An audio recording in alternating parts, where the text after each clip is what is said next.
6 months after first contact, Lieutenant Colonel Kate Morrison stood on the observation deck of the Joint Command Center and watched human and Zephyrian forces prepare for their largest operation, yet against the mechanical harvester drones that had appeared 3 weeks ago and begun systematically stripping entire continents of all organic matter. The alliance had grown stronger with each passing month, and what began as cautious cooperation had evolved into genuine partnership between two apex predator species that understood each other's strengths and weaknesses. Kate earned the Zephyrian title Silent Fang for her ability to kill without emotional response, and the aliens respected her cold efficiency in combat almost as much. As they feared human technological capabilities, Captain Ben Mitchell commanded the fleet operations from his position aboard the orbital platform, where his ships provided space-based support while the ground forces dealt with the harvester installations. And the combination of human precision weaponry and Zephyrian assault capabilities had proven devastatingly effective. Harvester activity is increasing in Sector 7. Reported communication specialist Lisa Grant from her position at the tactical display, where multiple screens showed real-time information from across the battlefield. 3 new extraction sites came online in the past hour, she continued while updating the holographic map that showed enemy positions and friendly force locations. Kate studied the battlefield display and calculated response options while considering how the machines were adapting to human Zephyrian tactics. By spreading their operations across wider areas, traditional responses would require splitting their forces and reducing effectiveness at each contact point. But Kate had learned to think like both species when planning combined operations. Keth Vol. "What do your scouts report from the northern approaches?" Kate asked through the translation system that allowed real-time communication between the Allied forces. The war chief's voice came back immediately with information that human sensors could not provide, because Zephyrian enhanced senses could detect things that electronic equipment missed. "Metal beasts move in patterns that suggest central coordination," he reported, while his warriors continued their reconnaissance missions. "Destroy their command nodes and the smaller units become confused and ineffective," he continued with analysis. That matched Kate's tactical assessment perfectly. The harvesters operated like a hive mind with distributed processing centers, and eliminating enough nodes would cause the entire network to collapse. But finding those nodes required getting close, enough to map their communication networks. "I need volunteer teams for deep reconnaissance," Kate announced to the mixed human Zephyrian command staff, while knowing that this would be a high-risk mission with limited backup options. Every warrior in the room stepped forward simultaneously, because 6 months of joint operations had created mutual respect and professional bonds that transcended species differences. Human soldiers trusted Zephyrian instincts, while Zephyrian hunters relied on human tactical coordination, and both species had learned to fight as a unified force rather than separate armies.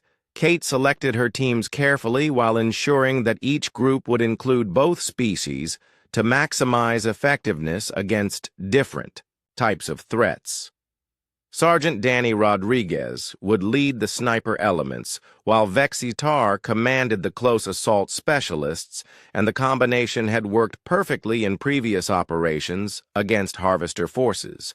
Engineer Sam Parker finished his briefing on the new equipment modifications that represented the latest advancement in human Zephyrian cooperation.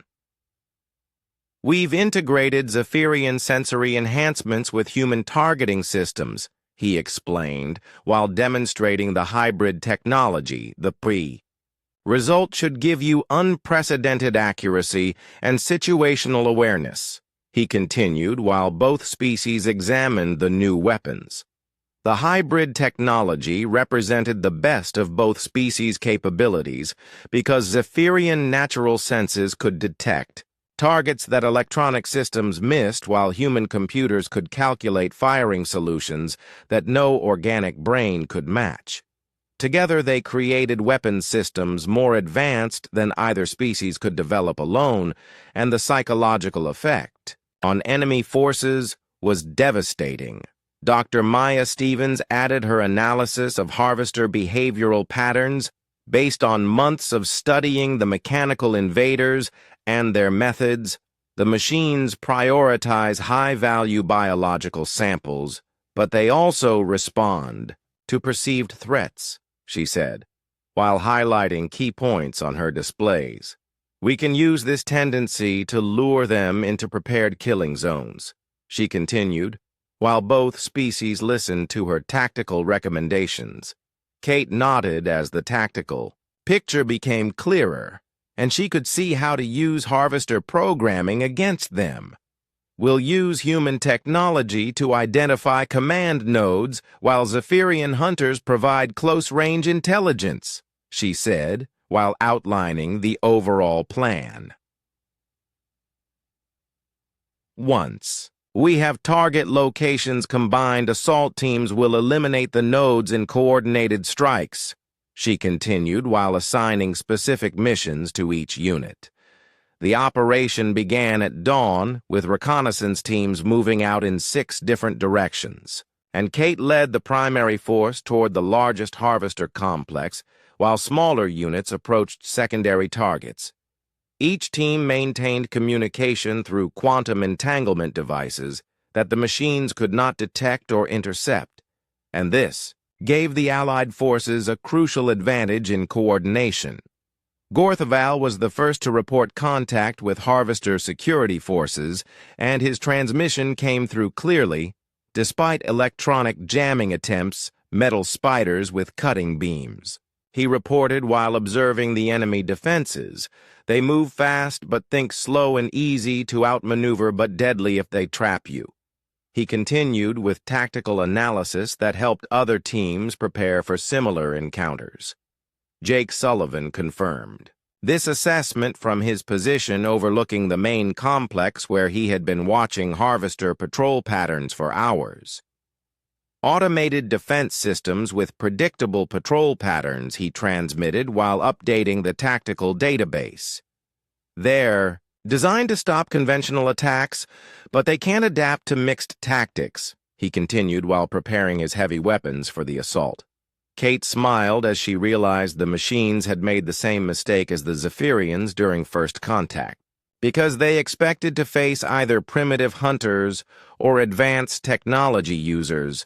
The combination of both approaches confused their tactical algorithms and created exploitable weaknesses that the Allied forces could use to achieve victory.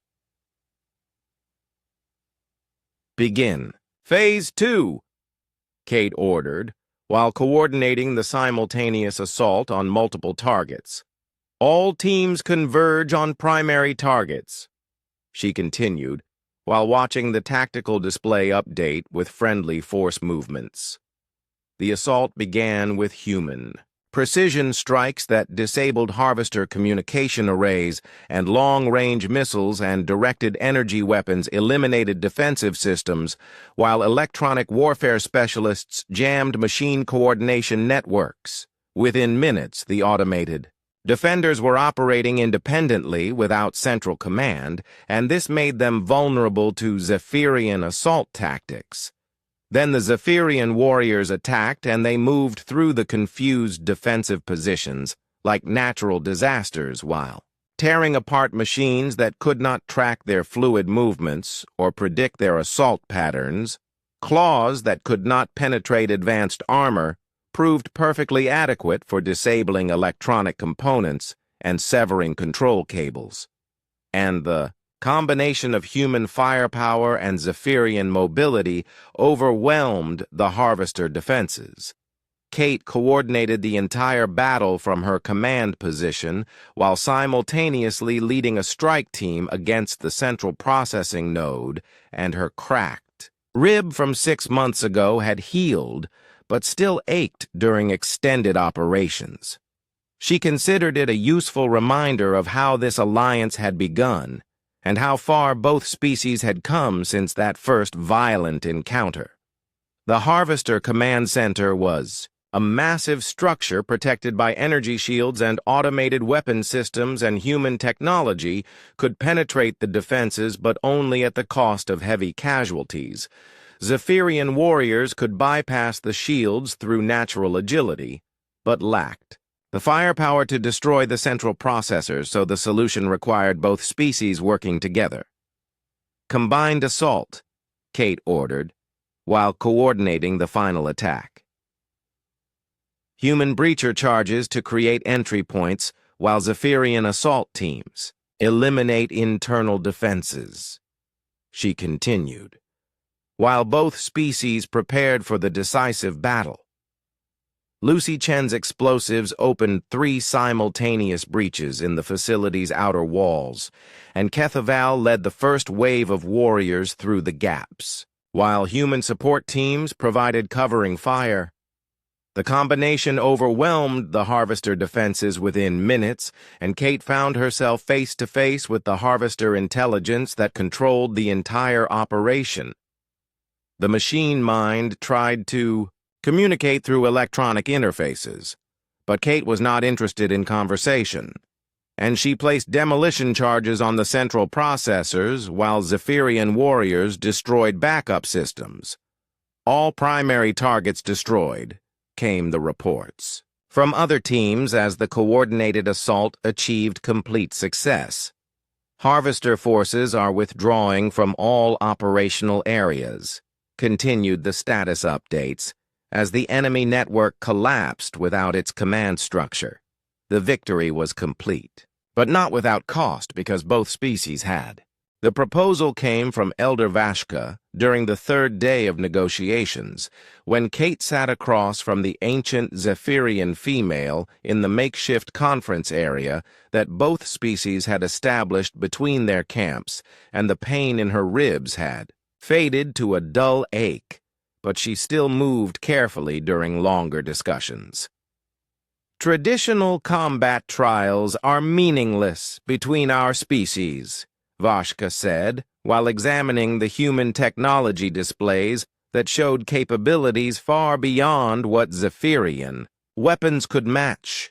"Your people fight with tools and coordination, while ours rely on individual strength and natural weapons," she continued while studying the tactical readouts that demonstrated human superiority in ranged combat. "Neither approach fairly tests the other," she concluded, while looking for a solution that would satisfy both species' need to establish mutual respect through some form of competitive challenge. Kethaval nodded his agreement, because his warriors wanted to prove their worth. But they understood that claws could not compete with explosives, and there had to be another way to establish which species deserved more respect.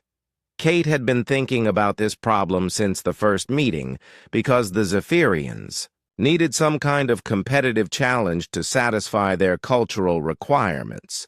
But any direct combat would either be unfair to humans or result in unnecessary casualties. "What if we designed a hunting trial?"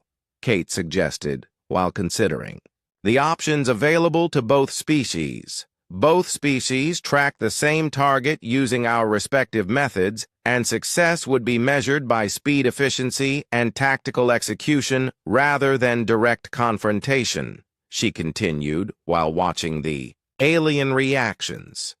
Engineer Sam Parker looked up from his portable workshop where he had been modifying equipment for the extended negotiations, and he was always ready to solve technical problems. "I could design a simulation system that tracks both teams simultaneously with real-time scoring based on multiple criteria," he said, while already planning the technical requirements. Biologist Maya Stevens was equally enthusiastic about the proposal because she saw opportunities for scientific research that would benefit both species. We've identified several large predator species on this continent, and finding and studying one of them would give us valuable scientific data while providing a meaningful challenge," she said, while pulling up her survey information. Kethaval conferred with his warriors in rapid clicking speech that sounded like an argument, but was actually just their normal way of discussing tactical options before responding to Kate's proposal. "What type of prey would you suggest for this trial?" he asked, while his warriors continued their discussion in the background. Maya consulted her biological survey data and highlighted several options on her portable display while explaining the characteristics of each potential target species. "The canyon stalkers are probably the most challenging because they're intelligent pack hunters with natural camouflage abilities," she said while showing images of the creatures. "Tracking them requires patience, skill, and coordinated effort," she continued, while the alien studied the information with obvious interest. "Perfect," Vashka said with obvious satisfaction. "Because these creatures had a reputation among the Zephyrian tribes, these creatures have killed many of our hunters over the years, and they would make worthy prey for both human and Zephyrian teams," she said while nodding approval. Kate spent the next 2 days planning the human approach to the challenge, while her team prepared equipment and studied the available information about canyon stalker behavior patterns. Her team would use electronic surveillance, thermal imaging, and predictive tracking algorithms to locate the canyon stalkers, and once found, they would observe the creature's behavior patterns and identify the most efficient capture method. The Zephyrian team took a completely different approach that relied on traditional tracking skills, scent analysis, and instinctive understanding of predator behavior, and their plan involved finding fresh sign and following it directly to the stalker's lair. Sam finished the monitoring system just as both teams were ready to begin, and the device would track each group's progress through GPS positioning, biometric readings, and real-time video feeds. Both species could observe the other's methods while maintaining fair competition standards, and the system would provide objective scoring based on predetermined criteria. "Rules are simple," Kate announced to the gathered participants while both species listened carefully. "Find the canyon stalkers, document their location and behavior, then return to base camp with no lethal force unless absolutely necessary for self-defense," she continued, while emphasizing that this was about hunting skills rather than killing ability. Kethaval added the Zephyrian perspective while his warriors prepared their traditional hunting equipment. "Honor goes to the team that demonstrates superior understanding of their prey, and speed alone does not determine the victor," he said, while looking directly at Kate. The human team departed first, with Kate leading Jake, Danny, and Lisa into the rocky terrain where the canyon stalkers were known to hunt, and they moved slowly and methodically while electronic sensors scanned for any signs of the elusive predators. Lisa's communications equipment picked up unusual electromagnetic signatures within the first hour of searching, and she reported the findings to Kate immediately. "Something is jamming our short-range sensors," she said while adjusting her equipment to compensate for the interference. "Could be natural mineral deposits or possibly the stalkers themselves," she continued, while running diagnostic tests on her systems. Kate found this fascinating because it suggested these creatures were more sophisticated than the initial reports had indicated. "You think they have some kind of natural electronic camouflage?" she asked, while considering the tactical implications. Maya's voice came through the comm system from base camp where she was monitoring both teams' progress. "Entirely possible because many Earth species use bioelectric fields for navigation and communication," she said while reviewing the sensor data. An alien species might have evolved, similar capabilities for defense, she continued, while the human team adapted their tactics. The human team modified their approach to account for electronic interference, and Danny switched to purely optical tracking methods, while Jake relied on motion sensors that operated on different frequencies. Kate coordinated their search pattern to maximize coverage while avoiding potential ambush sites, because canyon stalkers were known to be intelligent predators who used terrain to their advantage. Meanwhile, the Zephyrian team had found fresh stalker tracks within minutes of beginning their hunt, and Kethval examined the claw marks in the rock to determine how recently the creatures had passed through the area, less than 6 hours old, he determined, while his warriors spread out in a traditional tracking formation that had been used by their ancestors for thousands of years. "The prey moves like liquid shadow," observed Gorthval as he studied disturbed pebbles that marked the stalker's passage through the rocky terrain, but they cannot hide their scent from Zephyrian noses, he continued, while following the trail with his enhanced sensory capabilities. Vextar pointed to scratches on a boulder that showed the stalkers had stopped to mark territory, and he could read the chemical signatures like a human would read writing pack behavior. And they communicate through scent markers and probably coordinate hunts through chemical signals, he said, while interpreting the alien markings. The Zephyrian team moved faster than the humans, but with equal care, because they understood that canyon stalkers were ambush predators who would attack anything that appeared vulnerable. The key was to track them without triggering their hunting instincts. And the Zephyrians had generations of experience hunting dangerous prey on their homeworld back at base camp. Sam monitored both teams through the surveillance system, and the contrast in methodologies was striking to everyone watching the feeds. Humans used technology to gather information and analyze patterns, while Zephyrians relied on enhanced senses and intuitive understanding of predator behavior.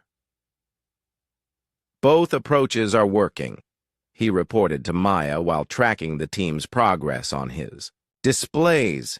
"The humans are building a comprehensive map of stalker territory, while the Zephyrians are closing in on a specific pack," he continued, while analyzing the real-time data. Maya watched the feeds with scientific fascination because she was seeing two completely different approaches to the same problem.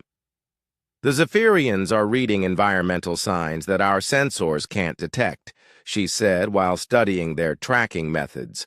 "Look how they identify feeding areas just by examining rock formations," she continued, while taking notes for her research. Kate's team reached the canyon's edge after 4 hours of careful searching, and their electronic surveillance had mapped 3 potential stalker territories and identified optimal hunting grounds, but they still had not made visual contact with any of the creatures, despite having detailed information about their preferred habitat.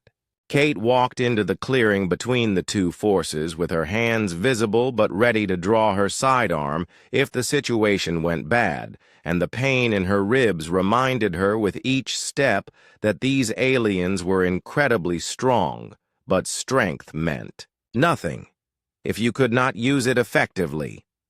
War Chief Kethval emerged from behind the rocks with 12 of his finest warriors, and they moved in a loose formation that kept their claws free while providing mutual support.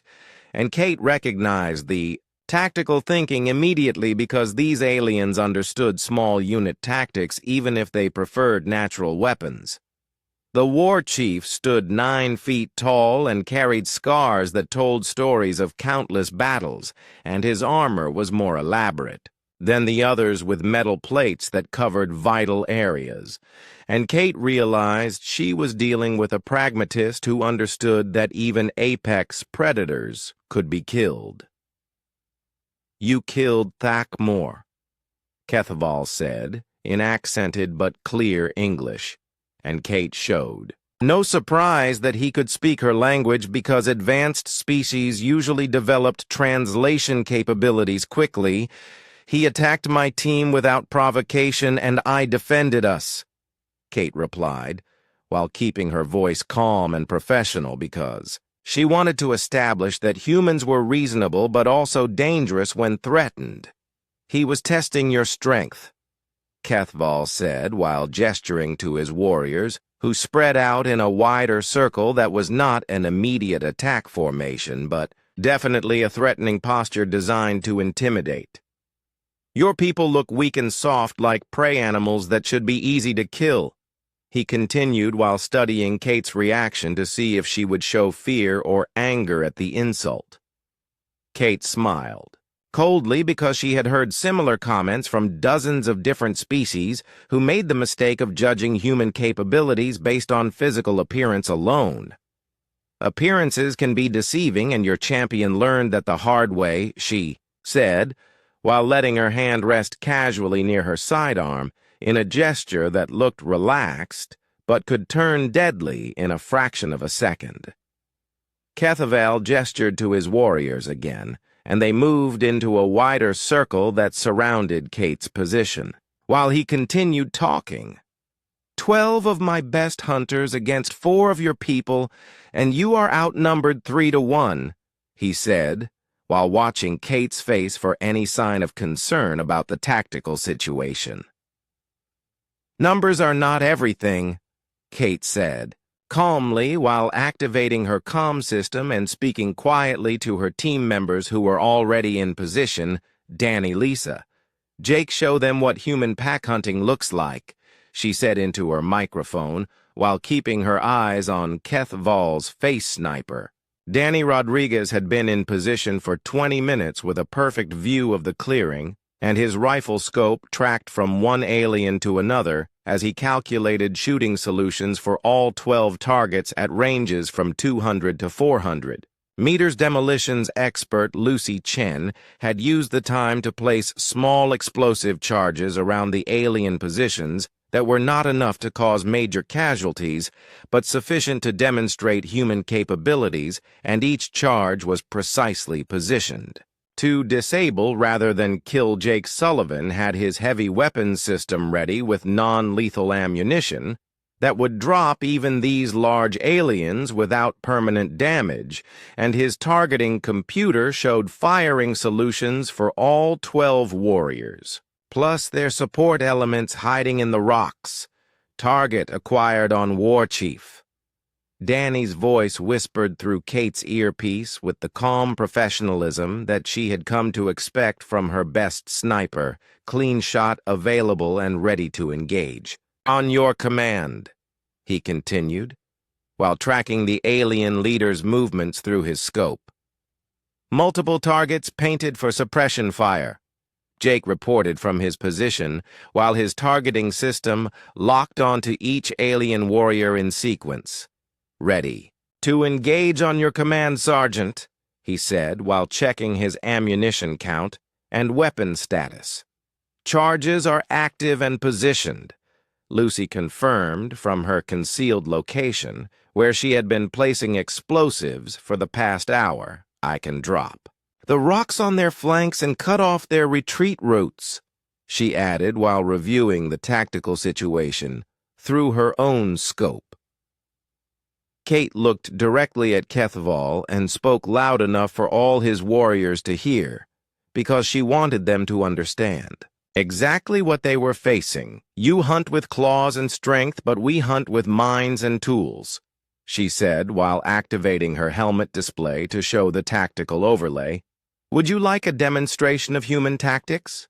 She asked, while the display projected a real-time map that showed every alien position marked with red dots for the warriors in the clearing and yellow indicators for the ones hiding in the rocks.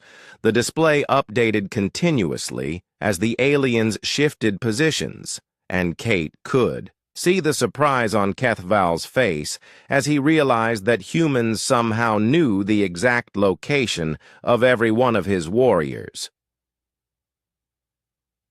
Sniper Danny has 12 confirmed kills available, Kate explained, while pointing to each alien position on her display, demolitions. Expert Lucy can collapse the rocks on your flanks and trap your reserves, she continued, while highlighting the explosive positions that would cut off their escape routes. Heavy weapons specialist Jake can suppress your entire force with less lethal ammunition, she said, while the targeting data showed firing solutions for 40-plus targets. All of this happens in under 40 seconds, Kate concluded while letting the implications sink in to the alien warriors who were beginning to understand that they were completely outmatched. She paused to gauge their reaction before continuing with the real lesson that she wanted them to learn about human capabilities. My team of 4 humans can eliminate your force of 40-plus warriors without taking significant casualties, and we do this through superior technology, coordinated tactics, and professional training. Kethval studied the display with growing amazement because the aliens somehow knew the exact position of every one of his warriors, and they had weapons that could kill at distances his people could not even see clearly. Most importantly, they had the tactical discipline to coordinate multiple elements into a single devastating attack that would overwhelm his forces. Before they could respond effectively, "Your people fight like machines," he said with grudging respect, while studying the tactical display that showed human capabilities in real time. "No emotion and no hesitation. Just cold efficiency," he continued, while trying to understand how such small creatures could be so dangerous. Kate nodded because she wanted him to understand exactly what humans were and how they had evolved to become apex predators despite their physical limitations. Humans evolved as persistence hunters, and we track our prey for days or weeks until they collapse from exhaustion, she explained while gesturing to her team's positions. We use tools and intelligence to overcome natural disadvantages, and most importantly, we hunt in coordinated groups where each member has a specific role. She pointed to Danny's position first, while explaining how human tactics worked in practice. Danny eliminates threats at long range before they can close to effective distance, she said while the sniper maintained his sight picture on multiple targets. Lucy controls the battlefield with explosives and obstacles that channel enemy movement into predetermined killing zones, she continued while highlighting the demolition positions. Jake provides suppression and area denial that prevents enemies from coordinating their attacks or using their preferred tactics, she explained while the heavy weapons specialist tracked multiple targets.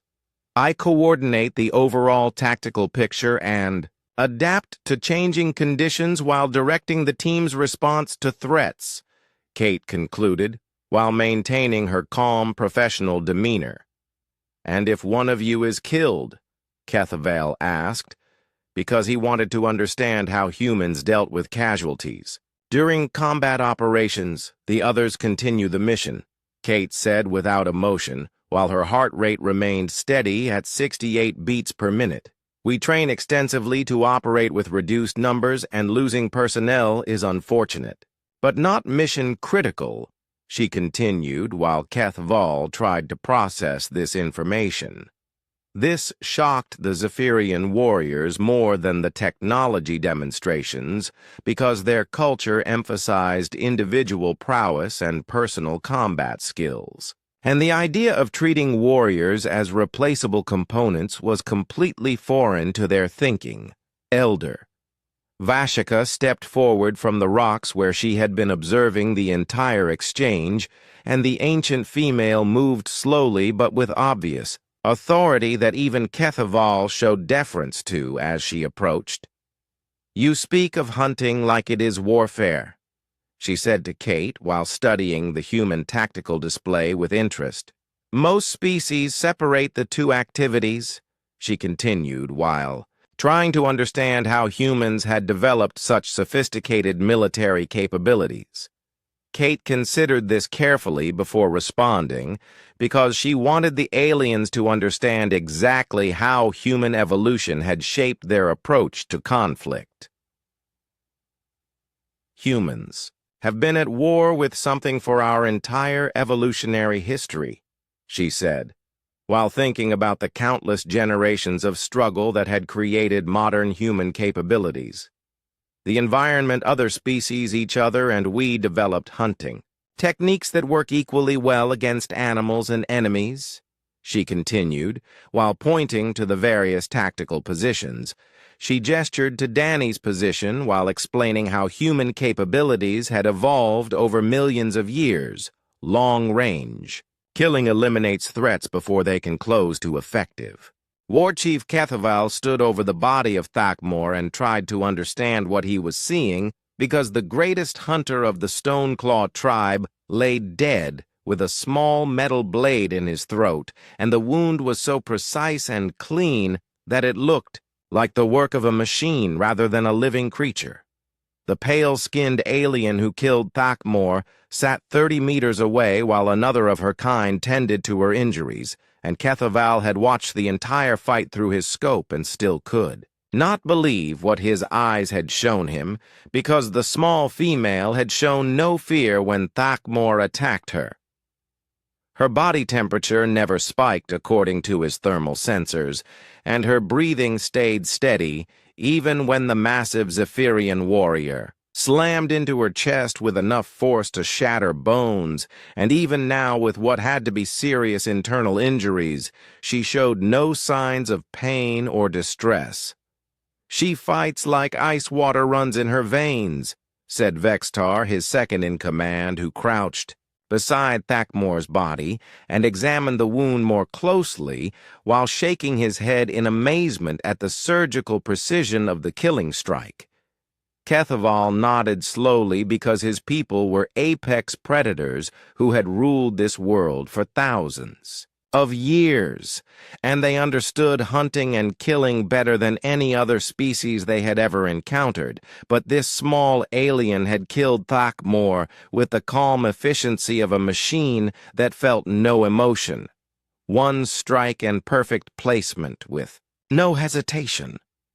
Vextar continued as he studied the angle of the blade and the way it had severed exactly the right blood vessels to cause immediate death without any wasted motion or unnecessary damage.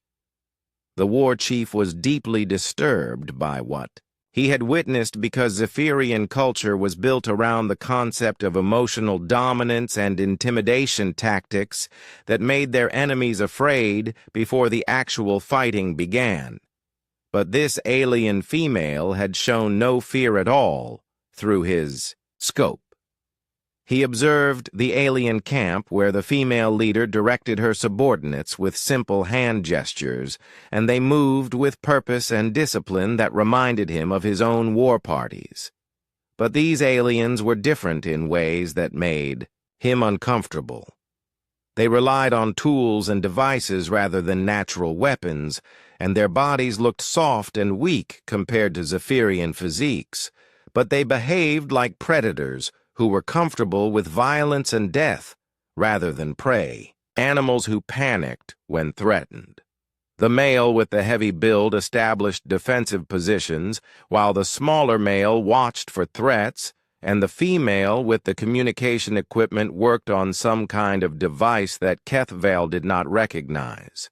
But all of them stayed alert without showing the nervous energy that prey animals displayed when cornered combat medic Tony Martinez finished wrapping Kate's ribs with medical tape and gave her a pain medication injection that she barely seemed to notice while she was already planning their next moves, and the aliens were still watching them from the rocks but keeping their distance. "How bad is it, Doc?" Jake asked while maintaining his overwatch position and scanning the surrounding rocks. For any signs of movement from the creatures that had them surrounded, Tony checked his scanner readings and frowned as he looked at the data, because the impact should have done much more damage than what he was seeing on his instruments and Kate's vital signs were remarkably stable for someone who had just been attacked by a 400-pound predator, cracked rib, but not displaced, and she'll be sore for a few weeks but no permanent damage, he reported while shaking his head in amazement. Because the armor had absorbed most of the impact, or that thing would have caved in her chest completely. Kate tested her range of motion and found she could still fight effectively because the pain was manageable and would not slow her down significantly. And she had trained through worse injuries during selection courses back on Earth, where the instructors did their best to break every candidate who tried to join the elite units. Lisa. "What's our communication status with the ship?" Kate asked, while keeping one eye on the rocks where the aliens were still watching them and probably discussing what they had just witnessed. Lisa looked up from her equipment with a satisfied expression because she had just established contact with Commander Foster, and he wanted a full report on the aliens and their capabilities and what the human team had learned about their intentions. Kate activated her helmet camera and began recording a summary of the encounter while describing the aliens' physical characteristics and aggressive behavior, and she also noted their apparent intelligence and use of tools, which suggested they were dealing with a sophisticated species. Most importantly, she emphasized that these creatures were natural predators who tested human capabilities before committing to larger actions, and that meant they were intelligent enough to learn from what had happened to their champion. Commander Alex Foster received Kate's transmission aboard the orbital station 30 minutes later, and he reviewed the footage of the fight 3 times before calling his senior staff together because the implications were staggering and they were dealing with first contact with an intelligent species that was already hostile. Recommendations. Foster asked his tactical officer while pulling up the alien body structure and weapon analysis on the main display screen. Lieutenant Colonel Gary Moore studied the footage and made notes about the creature's movement patterns and natural weapons, while considering the tactical implications of fighting an entire species of these things. They're built for close combat and intimidation, and probably rely on fear tactics to subdue prey before killing, he said after reviewing all the available data and Kate's assessment of their behavior patterns. Dr. Helen Chang, the mission's xenobiologist, had different concerns because she was more interested in the social implications of what they had witnessed and what it meant for future contact with this species. They tested us with their best fighter, and that suggests sophisticated tactical thinking and social organization, she said while studying the aliens' equipment and armor that showed clear signs of advanced manufacturing techniques. Foster nodded and made his decision based on the information available because he wanted a full defensive perimeter around the landing site, but no evacuation yet because Kate had earned the right to try communication, but he would not risk the entire mission on first contact protocols. Back on the planet's surface, Kethaval was having similar discussions with his own advisors because Elder Yashka had arrived with reinforcements from 3 other tribes, and nearly 100 Zephyrian warriors now surrounded the alien camp. "The female shows no submission," Yashka observed through her own scope, while studying the human leader's body language and behavior patterns that were completely unlike anything she had seen from other species. This troubled the elder greatly because in Zephyrian culture, emotional control was a sign of superior predator status, and only the most dangerous hunters could kill without passion or excitement. But these aliens looked too small and weak to be apex predators. "Perhaps they are sick," suggested young Gorthval, who had never seen combat against other intelligent species, and did not understand the implications of what they had witnessed. Kethval dismissed this idea immediately because the females Reactions were too precise and too controlled, and she knew exactly where to place her blade for maximum damage, and that required training and experience rather than disease. The war chief was beginning to suspect that his people had made a fundamental error in judgment, because these aliens might look like prey, but they acted like predators, and the calm way the female had killed Thakmor suggested she was very experienced with violence. Kate finished her report to Commander Foster and began preparing for a second contact attempt, because the aliens were still watching them, but had not attacked again, and this suggested they were capable of learning and adapting their tactics. "Jake, I want you to demonstrate your marksmanship skills," Kate ordered, while pointing to a boulder at 400 meters distance that would make a good target for their demonstration. Jake shouldered his rifle and activated the targeting system that calculated wind speed and distance and trajectory automatically, and 3 shots rang out in rapid succession, and 3 holes appeared in the boulder exactly where Kate had indicated. The watching aliens immediately became agitated, and several of them pointed at Jake's position and made excited clicking sounds, because they had not expected the humans to have weapons that could kill at such distances. Kethaval felt his understanding of the situation shift once again, because these aliens could hunt from far away without any need to risk close combat, and that changed everything about the tactical balance between the two species. The red dust swirled around Kate Morrison's boots as she walked across the empty planet's surface with her team following behind her in a loose formation that they had practiced hundreds of times before during training exercises back on Earth, and she could feel the weight of her rifle against her shoulder as the alien sun beat down on them through the thin atmosphere of this world that the scientists had named Kepler 442b after running their computers and telescopes for months to find. A place where humans could maybe build a new colony corporal.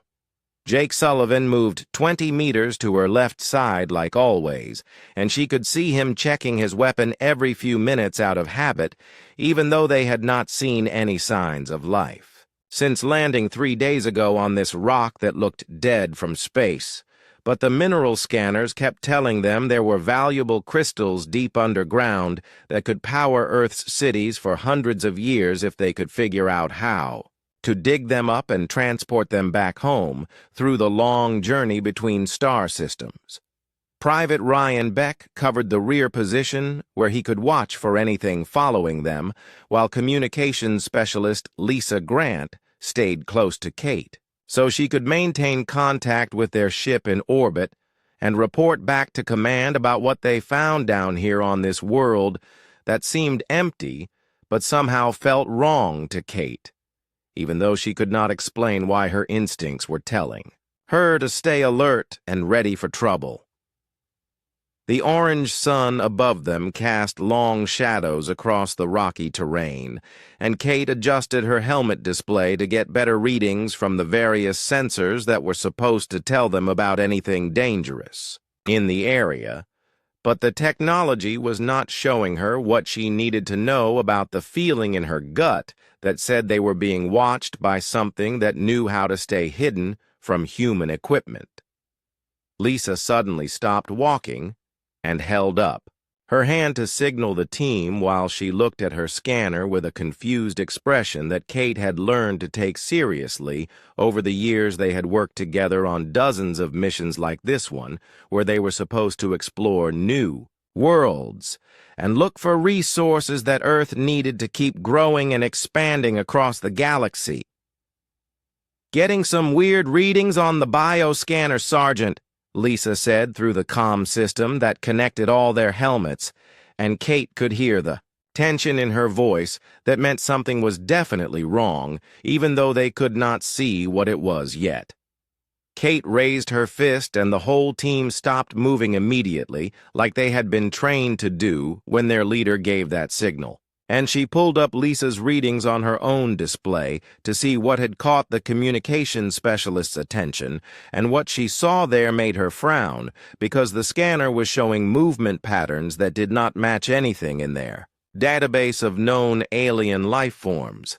The readings showed something big moving around them in the rocks, but staying hidden from direct observation, and Kate switched to thermal imaging to try to get a better look at whatever was out there watching them. But the heat signatures were confusing and seemed to blend with the natural rock formations in ways that suggested these creatures were very good at camouflage. Could be equipment malfunction, Jake said, but his hand moved to his sidearm anyway, because he had the same instincts as Kate when it came to trusting their gear versus trusting their training and experience in dangerous situations. Kate shook her head, because Lisa never reported false readings and the woman had better instincts for electronic systems than most computers that the military used for these kinds of missions. And if she said something was wrong, then something was definitely wrong, and they needed to be ready for whatever was coming. She motioned for the team to spread out and continue moving forward, but stay alert for contact with whatever was hiding in the rocks around them, and they walked for another hour before the attack came without any warning, except for a flash of movement in Kate's peripheral vision that made her turn just in time to see something huge launching itself from behind a boulder. The creature that attacked her stood 8 feet tall with muscles that bulged under dark gray skin and arms that ended in claws sharp enough to cut through steel armor and yellow eyes that looked at her with the hunger of a natural predator that had found what it thought was easy. Kate saw the thing coming and tried to bring her rifle up to fire, but it was already too close and moving, faster than she had expected, and it slammed into her chest with the force of a freight train that sent her flying backward through the air until she hit the ground hard and felt something crack in her ribs.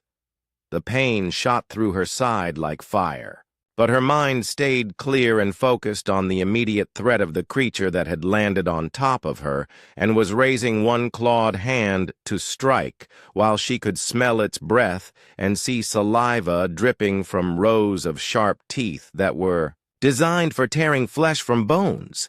This thing wanted to kill her slowly and make her team watch while it did so, because that was how predators established dominance over their territory and showed other potential threats what would happen to them if they challenged the local apex species. But Kate had other plans. Her combat knife came out of its sheath in one smooth motion that she had practiced thousands of times until it became as natural as breathing, and she drove the blade up and into the creature's throat before it could bring its claws down on her, and the steel punched through skin and muscle to sever the major blood vessels. Hot blood poured over Kate's gloves as the creature's eyes went wide with shock because it had expected her to scream or beg for mercy like prey animals always did when they were about to die, but instead she had responded with the calm efficiency of a professional killer. The thing tried to roar but only made a wet, gurgling sound as blood filled its throat, and it grabbed at the knife handle, but Kate twisted the blade and pushed deeper until the creature's strength faded quickly as blood loss took its toll, and within seconds it collapsed on top of her and went still. Kate pushed the dead weight off her body and stood up while pulling her knife free and wiping the blood on the creature's hide, and her heart rate monitor showed 68 beats per minute, which was the same rate it had been before the attack started. Jake stared at her with his mouth open while Ryan and Lisa kept their weapons trained on the rocks around them, where more shapes were moving, and Kate realized that the first creature had been a test to see how humans would respond to a direct attack from what these aliens thought was their superior species. "Holy shit, Sarge," Jake whispered, and Kate could hear the amazement in his voice as he looked between her and the dead alien that had to weigh 400 pounds. Kate flexed her left side and winced because the rib was definitely cracked but not broken completely, and she could still fight and move if needed. Which was all that mattered right now, with more of these creatures watching them from concealed positions. The alien's blood was already starting to dry in the thin air, and Kate knelt down to examine the body more closely, and she could see that the skin felt tough like leather. But the muscle structure was similar to human anatomy, except much larger and more powerful than anything that had evolved on Earth. The claws were natural bone extensions rather than artificial weapons, and this thing was built for hunting and killing, with every part of its body designed for violence, from the powerful legs that could launch it through the air to the forward-facing eyes that tracked prey with deadly precision. "Movement 2 o'clock," Lisa called out, and Kate looked up to see more shapes moving among the rocks where dozens of the creatures were watching them from concealed positions, and she realized they had been surrounded without making a sound. The watching aliens showed no signs of mourning their dead companion, and instead seemed confused and agitated by what they had just witnessed, because Kate had killed their champion without showing any fear or emotion, and that did not fit their understanding of how prey species were supposed to behave. Kate kept her knife ready, but did not make any aggressive moves because she wanted to see what these creatures would do next, and whether they were intelligent enough to learn from what had just happened to their strongest fighter.